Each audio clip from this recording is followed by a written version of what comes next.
Welcome to Thriving Rockstar with Alex Reagan. Today's guest is Lorelei McBroom. How are you, Lorelei? I'm great. How are you? Great. Lorelei and I had met on Cruise to the Edge this year, which was a great cruise. Sure was. Yeah, where she was performing some Pink Floyd covers with Dave Kersner, correct? Yes. Yeah, and she has a great history. So what have you been up to recently? Well, don't forget, I also got to sing with Steve Hackett on Yes, you that cruise. did. Yes, you did. I And watched the that. following one, Hmm. after having worked on his most recent release, the song on the Underground Railroad is the name of the song. And it's such a beautiful record. I was very honored to do that along with my sister Durga. So, as far as what I'm up to now, she and I just recently launched a fundraiser because we're doing an album ourselves. We've done some original songs that either she or I wrote, as well as some of our favorite Pink Floyd covers where we're singing lead. So it gives a kind of different perspective, different attitude, and obviously the way that we sing is unique to our own voices. So we're really excited about that. Um, that's at McBroomSisters.com is the name of the new website we've got. So I'm very happy about that. I'm also enjoying making jewelry, which is something else I do. I started doing that as a child, and a friend of mine convinced me to start selling what I make. I think it was 2012, and so I do that every year when I'm off the road, and I have time to make stuff, and it's fun. Yeah, it's really cool. Yeah, I've seen the new website. You guys just launched it a few days ago. Yes. That's really cool. Yeah, and you're going to be performing as a separate artist on the next cruise, correct?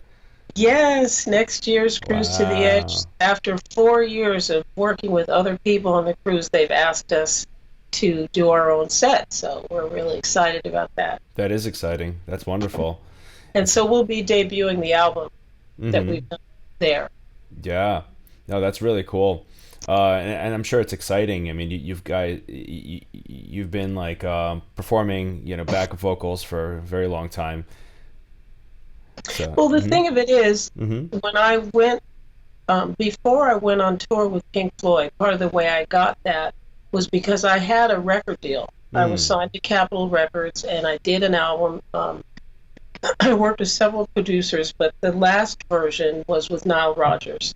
And unfortunately, due to tremendous politics within the label, everybody that I worked with, the president, the A&R man, the PR people, everyone got fired. And Mm. so my album didn't come out. I had met a video producer at that time, and he was the one that referred me to Pink Floyd. I went to see him about doing videos for my record, and they came and they were like, we need some American singers. Apparently, they wanted black girls specifically, Hmm. which is part of their history. They used to have a duo called the Blackberries, these two Mm. black women that went on tour with them in the 70s. Hmm. And that's what David Gilmour wanted to add some color. So that's how that all started. That's awesome. It's a great opportunity. I'm sure, that's, that's a special experience. It was the first time either one of us had ever been on tour. So it Wow. was quite spectacular and fabulous. And I loved that music. So it was Hmm. just heavenly. And they Yeah. were really nice people to work with because they're not, diva rock star types. Especially, I believe, because their photos were never on the album covers. People didn't really know what they looked like, so they didn't get that same crazed fan chasing them, like the Rolling Stones or other bands I've worked with have gone through that. Right. Yeah, no, I could see that. I could see that. That's quite an experience. And I'm sure since then, it's been somewhat consistent work in that regard, right? Well, what happened was after Pink Floyd, then I Hmm. got to go on tour with the Rolling Stones. I had also worked with Johnny Kemp. Hmm. He was a R&B dance artist, wonderful guy.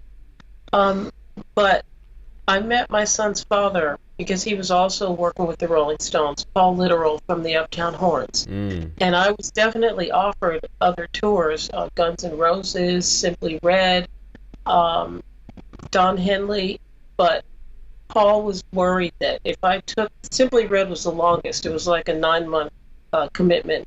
That I'd be away from him so long we wouldn't be together when I came back, and I turned him down. And I ended up staying home and doing what I could in New York, doing session work and whatever. And then I had a baby, so that really put an end to me going on tour. That's why I didn't do the Division Bell, because I had a child. He was only one, and in hindsight, it was the right thing. Right. Yeah, that's a big sacrifice, Yeah, well, I stayed home for Hmm. 20 years Wow. to be a good mom, and I've never regretted it. It was the best thing in the world because it gave me a really good rapport with my child. I didn't have to worry about different people's ideas about parenting influencing him negatively. Hmm. And even though we struggled financially, because I made a lot better money singing on tour with these rock stars than being somebody's receptionist or doing odd jobs. But it laid a foundation that I feel really good about. Yeah, I think that's something not often discussed. Musicians have to go on tour more so these days because of lack of money from album sales. Yeah, That they have to tour constantly, and their family is neglected. And you made the sacrifice, and raised your kid, and you stayed home. So that's it's commendable. well, Hmm. it made what happened later really feel like I was being blessed by the universe for my sacrifice because after that like 20-year period, Miles was a teenager. He said, "Mom, go back to what you do." And I got very lucky. And within a month of him saying that, I got Rod Stewart. Wow. I, I really didn't even put the word out. I mean, I should say that's not exactly true. I went on the radio. I was able to talk my way onto a great #1 radio station in Los Angeles. Hmm. It's an oldies station called KRF 101. And I told the DJ my story, and he was fascinated given the big names of people I'd worked with, and he let me come on and sing on the air. Mm. And then it just so happened at that same time I met somebody that worked for Rod's manager, and one of the girls had quit, and she got me an audition, so I got back to it. So Wow. that was really, really a blessing, and I felt, like I said, it was like I was being rewarded for my sacrifice. Yeah, that's big. That's big. It And was a mhm. great tour. Would you recommend people, if musicians are who have an opportunity for a great relationship and, like, even just family, to take the time to do that? Anytime any parent can spend quality time with their children, I Hmm. highly recommend it because the thing I feel that's had such a negative impact on our current youth, Hmm. and I'm saying this based on the young people I've met through my son and indirectly my nieces and nephews who have children. Their children are pretty little, but the lack of parental consistency Hmm. because you got both parents working. So when the children are at school, the teacher is the parent. After Hmm. school, it's the after school program or the babysitter or the neighbor or the older sibling Hmm. that becomes the parent. Right. And so you don't have that constant, steady, this is the way to look at things. Right. You need to have a trust with you to be able to tell you if they've gone through something bad. Hmm. And that's the one thing I feel really good about. I have that rapport with my son. So when he had experiences that were either trying, some things he kept from me, especially if there was fighting, which is unfortunately a part of most teenage boys, Sure. particularly in our gang culture, Mm. where they're confronted with either you're going to get in or you're not. So he kept some of that from me. But the majority of conversations that you want to have with your child, we were having. That's good. So, in that regard, if you can afford it, or if you and your partner can afford to support one of you to spend quality time with the children, I highly recommend it. And the other thing I did was when he was in first grade, Hmm. we lived in Harlem at the time, and the neighborhood school was really not good, the public school. I couldn't afford private school. So I kept him home for a year and homeschooled. And that Mm. was the best foundation in the world because I was able to incorporate playing Hmm. with learning. and I set my own curriculum. And by the time I only did it 1 year, but by the time he went into sixth grade, Mm-hmm. he was watching Discovery Science instead of cartoons in the morning Wow. by choice. So because I had stimulated that like thirst for learning, and I'm really happy I did that too. Wow. Yeah, that's very important. That's very important. Yeah, parenting is something that is, um, I think, done worse these days, if we're going to generalize, and misunderstood oftentimes. And it's really, you just need to be there. You need to be there, and Mhm. that there's a lot of two working families where both parents are working, and it's complex, So.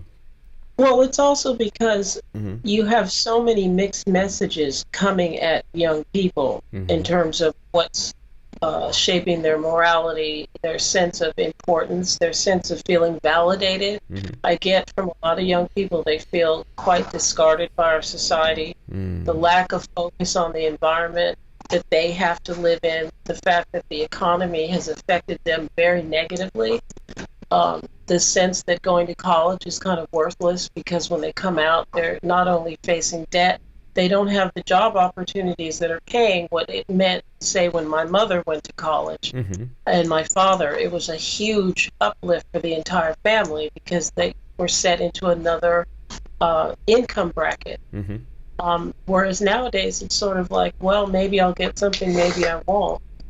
Right. So, like I said, in general, the sense that I get from them is that you guys forgot about us. You didn't think about how what you guys were doing for yourselves was going to affect us down the road. Hmm. And we need to fix that. Right. Yeah. No, I hear that. I hear that. And I think, well, one thing that has sprang out of recent technological advances is really entrepreneurism.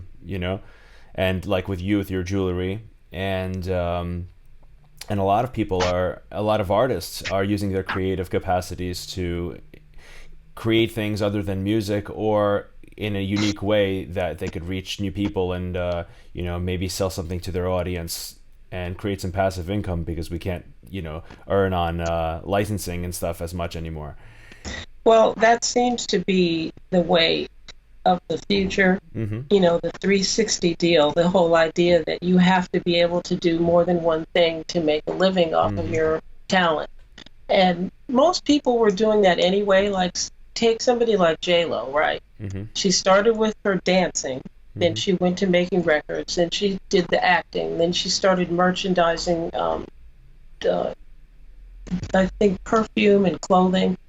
So people have been doing it. It's just that you can do it on a smaller scale now for people like me, who is not as high profile as J-Lo, but I can use the internet and Facebook and social media outlets, Instagram or whatever, to draw people to what it is that I'm doing Mm-hmm. and expand. And the nice thing about that is that my son's doing the same thing. Mm. He is a college graduate. He's a game programmer. Okay. But as a programmer, he has other skills, and he's formed a company with some friends making an app. And I would say it's kind of an app-based business, which makes it so easy for anyone to use it. Mm. And so he's following in that entrepreneurial footstep that I've got, and his father too. His father's a musician full time. Mm-hmm. So his father, your husband, right? He's my ex. You're your ex. Okay, but his father, he's touring regularly, and that's what he's He up to. does more local. He lives in Los Angeles. He does recording work and works with local bands. He does a lot of live stuff, and he does tour occasionally, not as frequently as I do. Okay. Okay. Well, yeah, like recently, since let's say since he was 15, since your son was 15, right? You've been touring. Um, 16. 16. I'm so sorry. So that's a very the whole entrepreneurism thing. That's something that's really sprung up recently. And you said he's doing it through an app. And the whole idea of an app, it just makes the entry level so low that people who are very intimidated by the prospect of selling something, or or creating even like a small like product or business are, they can go into something like that a lot easier. Right. And I feel like artists can really do that well, and because you already have access to an audience, Exactly. and then you can create something that's for them, and you can communicate with them directly. Yeah, there's a lot of pluses. I mean, the only downside is that you don't have the same money necessarily behind it. Like when I had the record company, then Right. there was potentially a lot more money for marketing. Sure. However, I have total creative control. That's true. And so that allows me. I mean, the one thing is when I had the record deal, I had a production deal. So I did have a little bit more creative control than most. And at the time, the art director for the label was there. That position wasn't filled. So I was able to find somebody who was so fabulous. I used to work in advertising when I first moved to New York. So I knew someone, Mark Ballett, who had been an art director at Interview Magazine under Andy Warhol. He helped on the Barney's New York campaign, and we remained friends. So he helped me put that together. So I have this idea about how to actually produce things, not just be in it, but be from behind the scenes. And I'm working on ways to expose that ability. So this jewelry thing is giving me a chance to experiment, and I'm going to try a couple other things. Because Facebook allows so much now with Facebook Watch that you can start your own shows and hopefully, get a following with that. I've seen Jada Pinkett's done it quite successfully. Jamie Foxx had a thing he did for a minute, but I think he's gotten caught up in his new television commitments, so he didn't keep it going. But those things inspired me to think, okay, let me see what I can do. Sure. And yeah, I wasn't aware of your background in marketing. Like you had that you've worked in that. Yeah, you think that has helped you? Oh, absolutely. Because when I wasn't touring, I worked behind the scenes doing A&R and promotion for little independent companies. I met people that I did recordings for, and they needed help, and it gave me a chance to use some of the UCLA Extension knowledge I had. I was in a program that they have for the music business. And so I studied production, publishing, management, songwriting. I met some really great people. Most of them have passed on, but Nick Benet was the main one. He signed the Beach Boys to Capitol Records. He produced Tobacco Road for Lou Rawls. He produced Different Drum for Linda Ronstadt and the Stone Ponies. And so he actually became quite a mentor for me. And I learned a lot about how to how to judge talent from him. I remember I was a huge Joni Mitchell fan, and he said to me, okay, Joni Mitchell's great, but why don't you study Edith Piaf? And I said, who's Edith Piaf? He said, that's who Joni Mitchell likes. Find out who that is. And so he got me into the idea of look back, Right. go deeper than just what's on the surface. I remember when spandex came out, and I got a pair of spandex jeans. She was like, don't ever buy any crap like that. That's the kind of thing that's going to be a fad for now, and it'll be nowhere tomorrow. Stick to the basics. Get your Levi's. That's funny. So it was people like him. Jack Nietzsche came in once and spoke to us as a guest. We had some other really great. Al Cascio was one of the songwriting teachers. I mean, it was just like top professionals in the music business came in to teach because they wanted to have an influence on the next generation of executives. And in some cases that worked out. In other cases it went kind of off the deep end in people being hired who really had no business in a creative decision-making position. People that got their job because they were bean crunchers and they could come up, with the bottom line. And I used to say they could have been selling paper towels. It wouldn't matter. They just needed to be able to say, it cost us X, we've made X. Right. And things deteriorated as I felt like it started in the 80s and really heavy in the 90s where you were getting duplicates of people. You had something that was successful, and then they'd sign 5 more acts that sounded just like that band or like that person. Mm. And it just started to water things down and water things down to the point where it became a producer's business. But the producers weren't, they were developing the acts, but they were doing it to make that quick buck, as opposed to really developing an artist. That, you know, when I look at the bands that I work with, people like Pink Floyd, they didn't come out with the first album and have a massive hit. It took several albums before they found their sound, their style, and then something that was commercial enough to sell big. Same thing with the Rolling Stones. Mm-hmm. I know Rod Stewart came out of another band, but it was a different mindset in the earlier days, where they did take the time over 2 or 3 or 4 albums to develop an act, but they got the money back in the long run because that person would end up being incredible, like Elton John. Right. Yeah, I see that. I think labels today are not willing to take that long-term investment, just simply because there's so much. They're also not willing to take on an unknown artist, which is now. Yeah. So nowadays, I don't know what it is. I mean, that's why I'm not even thinking about the record game. Besides the fact that I'm not 12. Which seems to be a requirement to even get their attention. I think that the whole process has just mutated into something that it doesn't know what it is yet. As far as new people, the established people have an established, track record and sales record and whatever. But for somebody new, I mean, I've seen people take a band like Dirty Loops. Have you heard of them? Mm-mm. They're from Sweden, and they started out doing covers on YouTube of famous pop songs, but their style is very like jazz fusion. Okay. And their covers were incredible. And it took them about 4 years, but they got a record deal with Verve. And they went on a tour.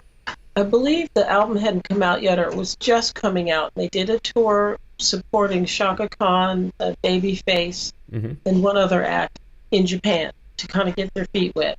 Then once their album came out, they did a world tour. Now, I have never heard of a brand new act doing a world tour, but because of their success on YouTube, people knew they were all over the world. That's all it is, yeah. You know what I mean? So I believe that it's using these alternative marketing approaches that's the way to go now. I mean, for example, somebody like a Joe Rogan. Oh, yeah. 4 million listeners. That's more than any of the major networks are getting online. Oh, yeah. And even on television. So there's ways to get around the old way. Yes. And so I'm going to try some of the new way. Yeah, so these platforms that have emerged in the past decade or more, they've really helped give people a voice that might not otherwise have been able to kind of break through with the traditional, the old methods, right? Very much so, yes. And it gives them leverage because, so I've even heard of people who've amassed a following on Instagram or on YouTube, Facebook, and whatnot, and then record labels reach out to them, right? Rather than and then they have bargain rights. It's just like if the deal doesn't look good to them, then it's like, listen, I already have this audience. I can sell directly to them. I might not even need you. Yes, I've heard of that happening with people doing a similar thing as Dirty Loops. A guy, I believe he's from the Philippines. And he started out doing covers and got a bunch of fans and then started doing his own stuff and started selling on his own. And that's all she wrote. Yeah. And he's got millions of followers and they buy his records. So it's cool. There you go. And then you have sponsorships. You have all kinds of stuff, You know who Gary Vee is? I think I've heard of him. He's like the number one. Yeah. Yeah, he's a huge marketing guy. Among other things, but I've mentioned him a few times on the show already. Just his social media is just littered with amazing advice on growing social media, making money in general, and just Right. it's very helpful. He's always giving value. He puts out like 80 pieces of content a day. Like it's crazy. Wow. Yeah, he's all about just put out content and tell the story. People want to just be there with you through the process, even if you're at the very beginning. Mhm. People who latch on at the beginning and kind of stick around, those few people will be like, I knew him when he was like, when he was nobody. So you really gain like good fans that way. People want to come along for the ride, essentially. Right, right, right. And so you give people that Yeah. opportunity. That's a very, very good thing to do. How do you approach your social media? Well, it's twofold. One, I have two personal pages. One is my main one. The other one is kind of my overflow one because I keep hitting 5,000. I don't post on the second page as frequently as I do the first one. Mm. First one I'm on every day. Then I have another page, McBroom Media LLC, which is my company. Mm-hmm. I have an admin for that, and so that person sets up posts in advance, and then I post on there occasionally. Mm-hmm. Then I have a page with my sister, McBroom Sisters, and that one I post on more frequently. Mm-hmm. And my sister posts on there as well about gigs we have together, stuff we're doing separately.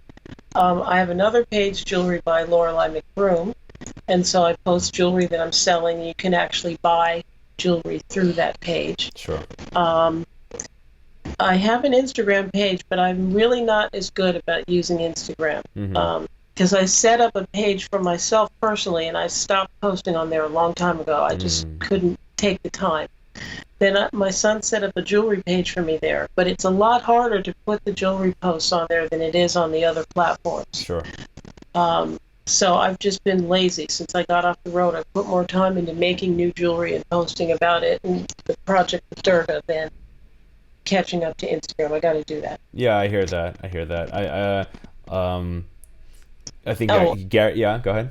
and my Twitter is linked to my Facebook, Okay. so I don't have to really go on there. Sure. You just kind of It's repost. just very time consuming It because, is. Yeah. making the jewelry takes time. Mm. And I'd rather put my time into being creative than having to do the techie stuff. I'm going to hopefully get somebody to assist me, an admin of sorts who can do some of the stuff. Then the other thing is I post a lot about politics. Mm. I post a lot about history. I post a lot about Black history and about positive awareness about the African American experience and the negative parts of it. But I like to share positive stories because I believe a lot of the stereotyping that we get into is what we're exposed to. Mm-hmm. So if you're constantly exposed to negative stories about this guy did this guy did that, this one beat up so-and-so, just like how when you hear about someone that's unarmed, person of color that's gotten killed, the news goes into, oh, that person had a criminal history, or they had weed on them, or they did something illegal at some point. It invalidates that person. So by posting stories about people that are graduating high school early or getting into college early or having extremely high grades or creating something amazing, some African student, I like to share that stuff because then it kind of resets the idea about, oh, these people really can actually do things, can't they? Especially with the negative that we have coming out of the White House about shithole countries and unqualified immigrants and all that crap. Mm-hmm. Yeah. It's also because of my family history. My father was very political. He, as a college student, was a guest of Eleanor Roosevelt. She had a small group of Black college students that she invited to the White House. So that started it for him. He knew Martin Luther King and debated Malcolm X on the radio. He was meant to be a speechwriter for Robert Kennedy. So he made us aware very young about the importance and significance of politics. So that's something I feel I can use my visibility to at least hopefully share an alternative point of view. I'm not going to nail anybody over the head if they don't agree with me or if they have a point of view I really disagree with, I'm quite willing to have a conversation and not like a shouting match. Well, that's what's Because I don't. important. Hmm. Um, but I have seen where my posting certain articles or photographs or opening a discussion about things has been helpful. So I feel good about that. That's great. That's great. Yeah, and it's important to have a conversation, Yeah. both to share things that are important, issues that are important, but also to have the discussion rather Yes. than like the shouting match or like just ideological imposition. Just people can actually have differences and just discuss, and have like actual conversation. Hmm. To the capacity that could happen on social media. Yeah. A little bit more so on Facebook maybe than on Twitter. Hmm. Uh, yeah, because it's a little hard, with the limitations. I feel like, when people are typing online to one another, there's just like there's keyboard warriors out there. There's some people they'll just say things to instigate and troll, that will never do that in person. Absolutely. I mean, that's one of the dangers of the way we communicate in our modern world right now, in my opinion. Again, I see this with younger people. It's a lot harder, from what I understand, to have a real quality conversation. And that's another reason I'm glad I spent more quality time with my son, because we have real quality talks. And I have a hard time, as most people in my generation do, with texting. I would rather pick up the phone and speak to you than have to write back and forth. I have problems typing without making spelling mistakes. Mhm. It's just unnatural to me. So we need to learn how to talk to each other. I think it's a strange thing today, that we text so much, even when there's like a long stream of information that needs to be shared. People are texting back and forth, or a conversation. I think it's a weak way to communicate. I don't Hmm. remember the exact figures, but I remember a study where body language was most communication, and then Yeah, most of what's left is just how the person sounds, and then that maybe 7% was the content, right, and so if all we're communicating is the content, then we're leaving everything else up to assumption, right. and then the person has to synthesize that 93%, and like they're just going to assume what you are, and if they've never met you, which is likely the case on these platforms, they just had the very wrong view of who you are. Very it's just guessing. Well, one thing I must say I really miss about the generation I came out of. I mean, I grew up in Los Angeles during the 70s. I mean, that was it was the 60s and the 70s. But it was a time when people were really out there into like self-awareness and learning about meditation and Hmm. analysis, or being in some kind of self-help group or a seminar of some sort. And my family got into all of that. Mm. My mother first went into analysis, but then she found out about a program called Mind Dynamics. Mm. This, I believe this was a precursor to Scientology and all that, but some of those techniques of doing processes is part of what that whole realm was about. Sure. So somebody from that developed EST, and that's what we did. Mm. And it was a fantastic opportunity to have a chance to look at oneself and how you view oneself and how you view and judge others, and how to let go of some of the traumatic experiences that kind of control the way we interact with each other and how we feel about ourselves. And it was really a great thing. And that was a popular way of being at that time. People were taking drugs to try to have some kind of Like psychedelics, yeah. I mean, I'm not saying that was the answer, but the point was they were asking the question. They were seeking, yeah. Yeah, Hmm. and expanding their ideas about everything, which is why so many of the norms went out the window, and the women's movement really evolved, and the Black Power movement started, and a whole lot of other things. And I feel like we need to have another one of those. I feel I like we're on our feel, way to that again. hmm I mean, if you just look at the like Colorado just legalized mushrooms, you know. So, well, there's no question that our definitions of what is the right way, in terms hmm of Trump defining making America great again as values that I personally consider to be of the 50s or of mm, the foregone era when women were second class to men, women didn't have the same visibility or rights, where non-white people were basically invisible. They were the help. Children were to be seen and not heard. And that way of viewing life in general is something that I believe the majority of Americans don't agree with, which is right. why we have legal gay marriage, why we have legal cannabis of some sort in over 29 states now. hmm Um, and a lot of other things that have changed over the years, and some things that we're fighting to get back, like in terms of the voting rights laws and things like that. But we need to continue that wave of quote unquote liberalism that was shifting the way that we were doing, the standard things that people say under 21 would take for granted, just assume that it's natural. hmm We need to keep that going. it seems that we've been kind of zigzagging, but zigzagging in that direction. You know, like, and what I mean by zigzagging is like, if we're zigging, if we're going toward it, then we'll spend like a presidential term going backwards. But then, hopefully Yes, of yeah, course. and then we kind of zig a little further, and in that kind of way, it's it's never a straight line, but it seems to be heading in that direction generally, and it takes going off course sometimes a bit to find that we've really gone off and then kind of move hard in the opposite direction. Right.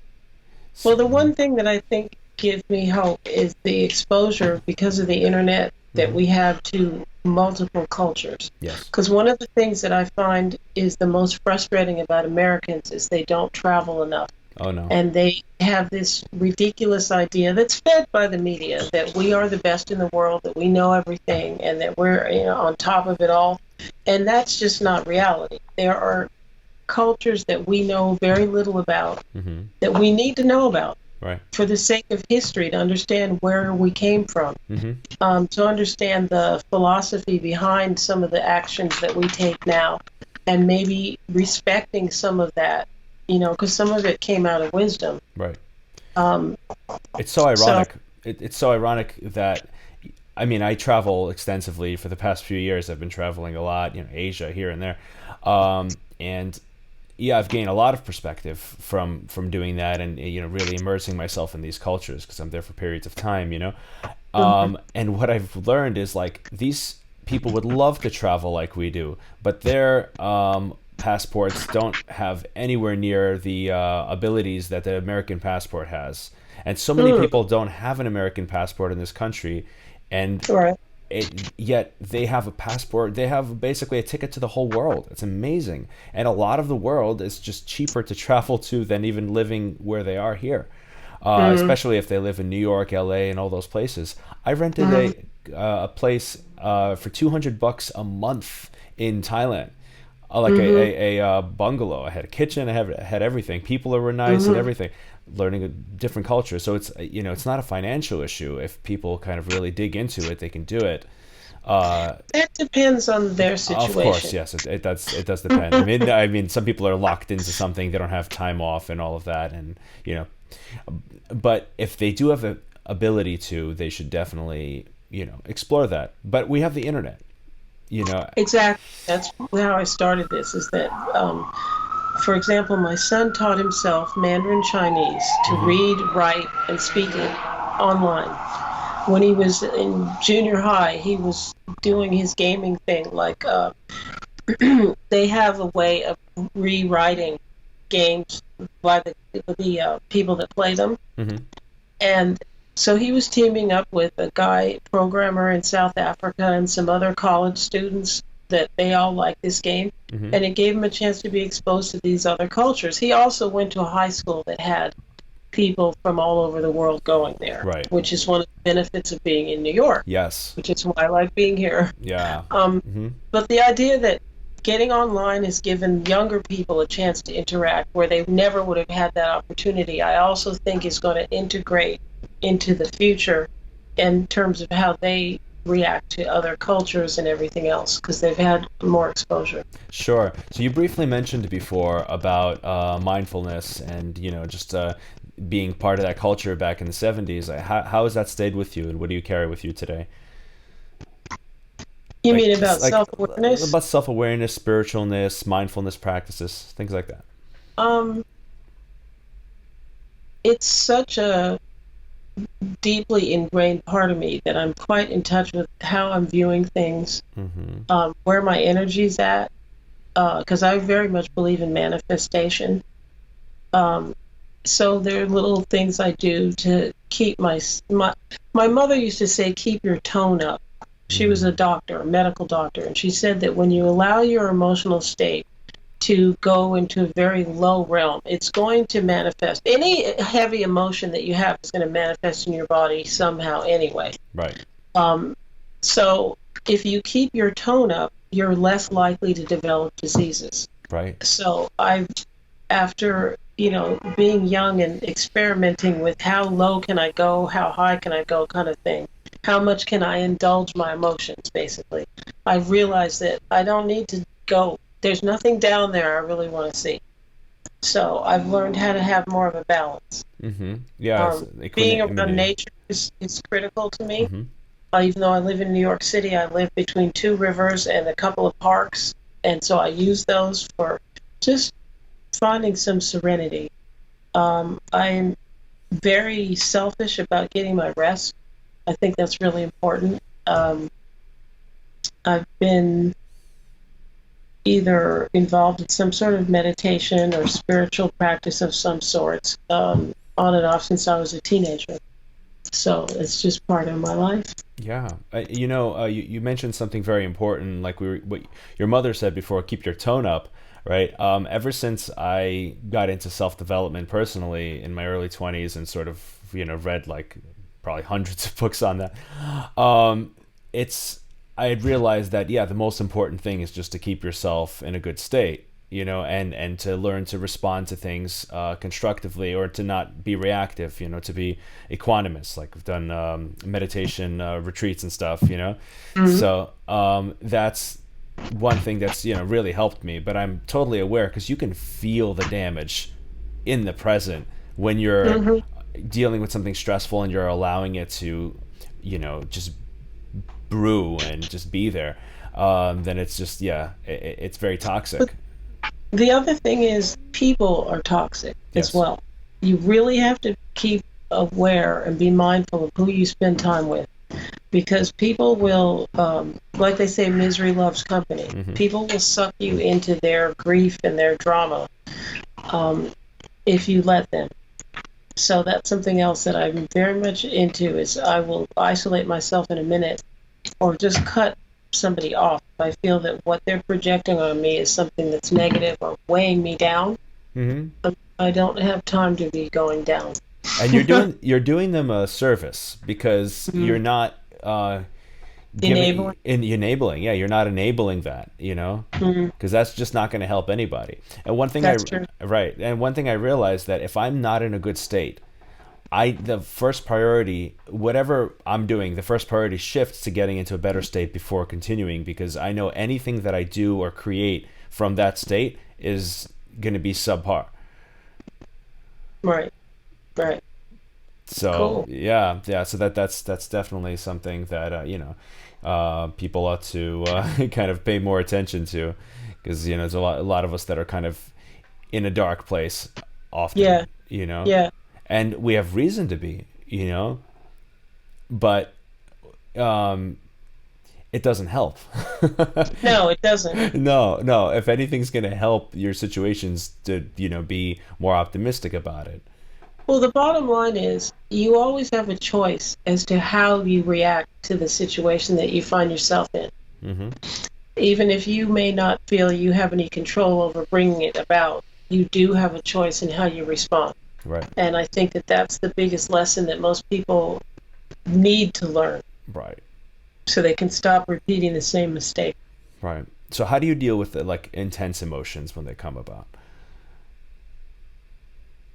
It depends on what it is. If I'm angry, I do my best not to speak to the person I'm angry with, because when I really let it go, I can be vicious. Mm-hmm. And I don't choose to be that. Um, if I'm happy, I love to express that and share that, because I find that that can be contagious. Mm.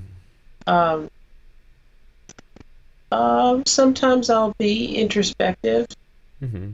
you know, but for the most part, I like to project something that people can feel good about being around.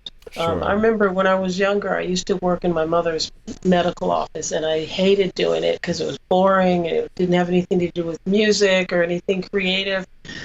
And so I would have a scowl on my face. And I remember having to run an errand, and I went to the drugstore or something, and the cashier was smiling and just so pleasant, and I was affected by it. And I thought, wow, I really ought to be like that. Right. And that stayed with me. Huh. Yeah. That, and also Lisa Mhm. Fisher. Yeah. When I auditioned for the Rolling Stones, she was there. And that woman is so talented. I mean, she is in a class by herself, truly. But so humble and so kind, and so sweet. And I thought, okay, I want to retain that. I like that. That's important. You know, like, just that one clerk, you know, smiling kind of changed your whole, you know, trajectory, perhaps, you know. So if someone's working in the service industry, even if it's not something that they want to be doing currently, right, just make the most of where you are and serve people Right. to the best of your ability, and try to be happy. You know. Mm-hmm. And people don't realize, I think Tony Robbins talks about this a lot, about just changing your state. You know, what you do with your body will influence your mind, and what you do with your mind will influence your body, and vice versa. They work together a lot. Absolutely. And Yes. he talks about moving your body, and if you smile enough, right? If you know, you studies show that that will increase, you know, your state. It'll improve your state. So it's an important effort to make. You know, if we think the world's a dark place, we're not making it any better by complaining about it. Yep. If it gets really tough, do a happy dance. That's right. That's right. Just do something silly, something to get you out of that state of mind. Right. Right. I think, you know, and we all know the news is, like, way more negative than positive, and that's because they're playing to our biases of you know, paying attention to things for survival, you know, our survival instinct.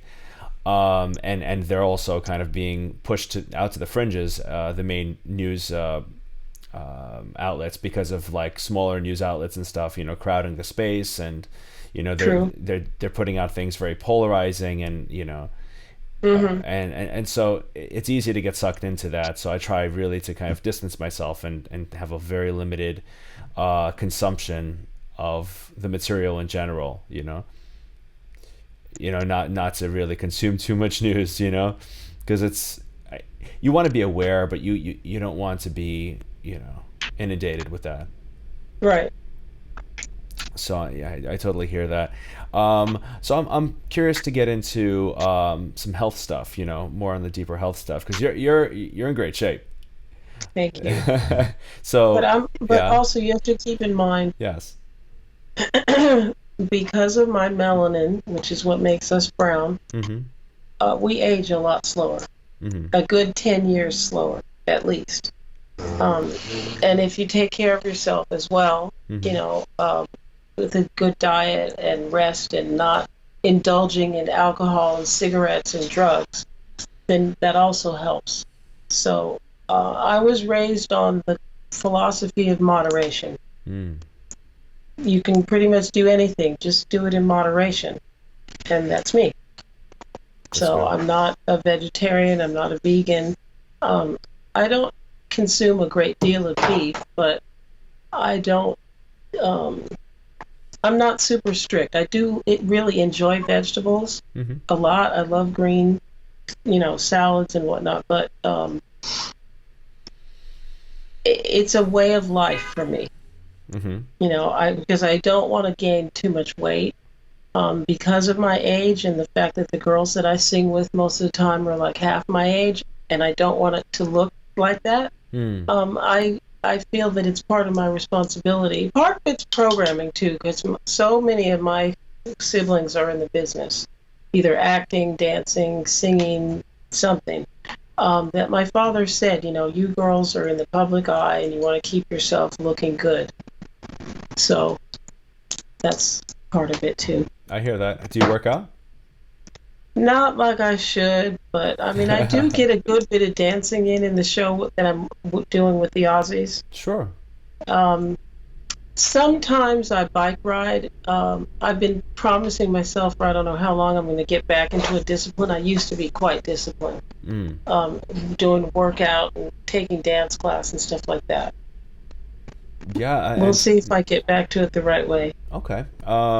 And what did you do before? Because it matters. You know, you've built a base that you kind of stays with you a bit. You know. Well, I used to do regular daily meditation, and then with my roommate, we do like a workout routine. Mm-hmm. I don't remember doing it every day, but at least 3 or 4 times a week. Just aerobic type of exercise. And then, like I said, at other times I was taking dance class regularly. Got it. That I miss. I really enjoy dancing. Mm. Um, like that. Yeah. So dance is great. Because dance is it's a way to just you're having fun either way, and then it just happens to be a pretty good workout. You know. To And do then that. Mm-hmm. I also take health supplements. A Okay. lot of What do you take? things. A lot of different things. Some kind of a green supplement Mm-hmm. that that you mix into water. Sure. Um, Stuff for my liver to keep detoxing the liver. That's also really good.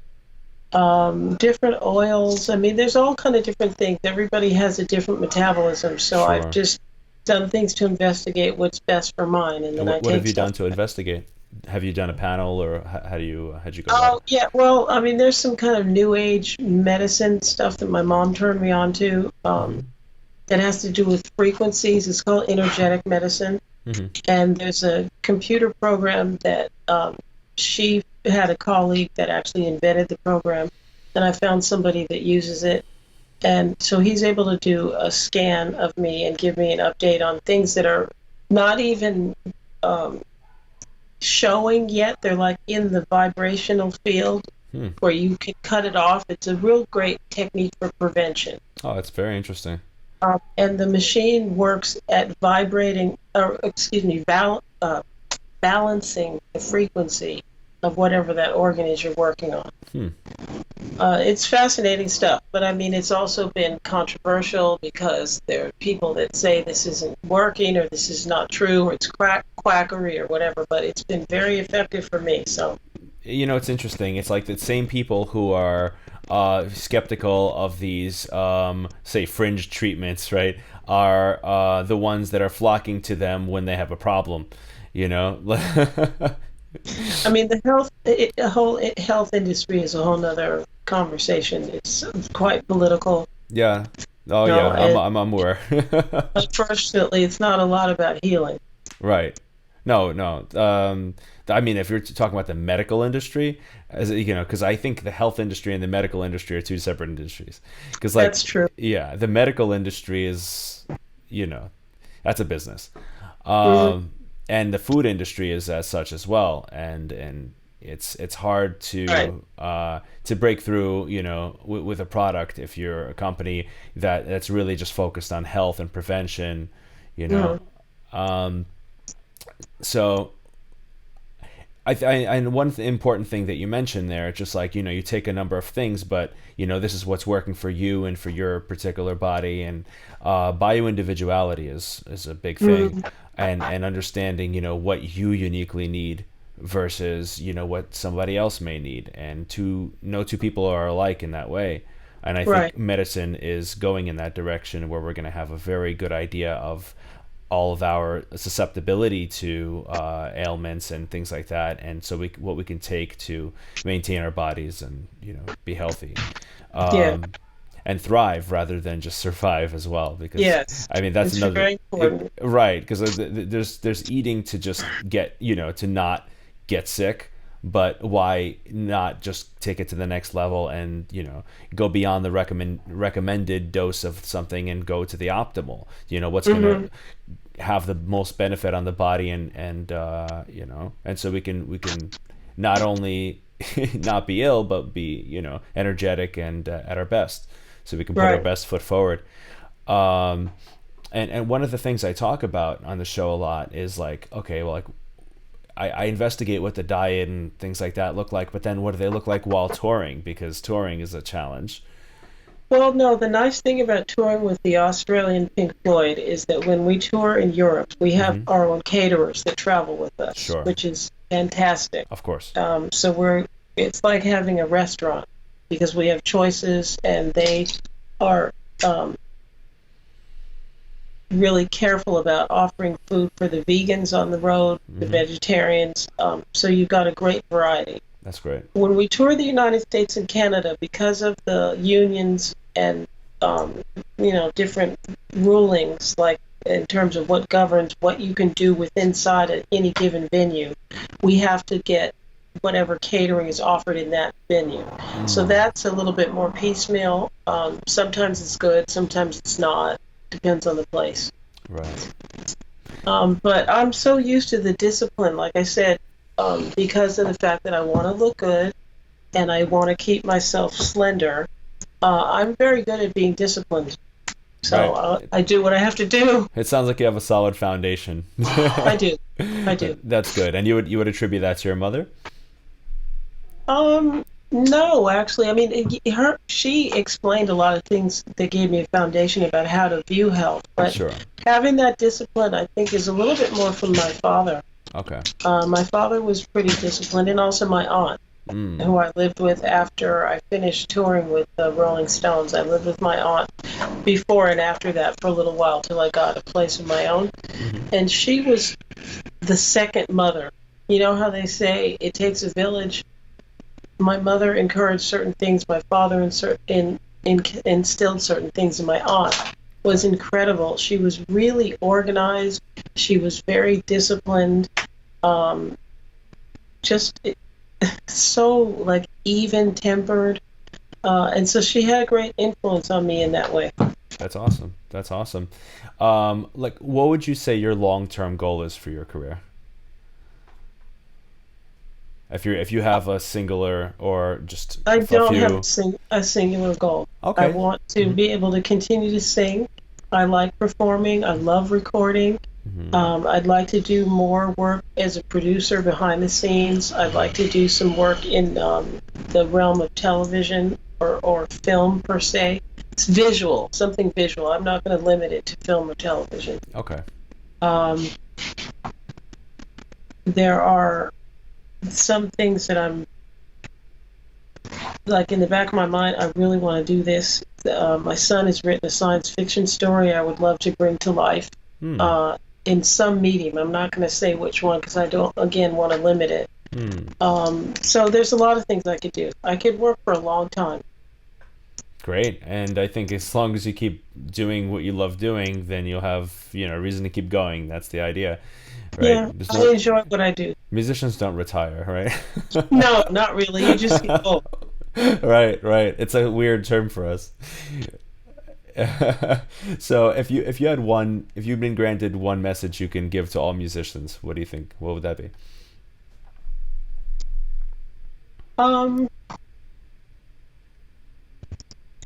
I think that to have a sensitivity to be able to tap into what is musical talent is very special, and to cherish the fact that you have that skill, honor it by being good at your craft, practice, study, learn about those who came before you and what they contributed to the music that you love now, and share that with people who come after you. Awesome. Awesome. Ladies and gentlemen, Lorelei McBroom, it's great to have you. Thank you so much. Yeah, I'll put a link to your jewelry store and all that good stuff in the show notes to this episode. Oh, great. Okay. Yes. Yeah. My website, LorelaiMcBroom.com, the McBroomSisters.com, and jewelrybylorelei.com. That's a great place to start. Awesome. Awesome. All right, Lorelei.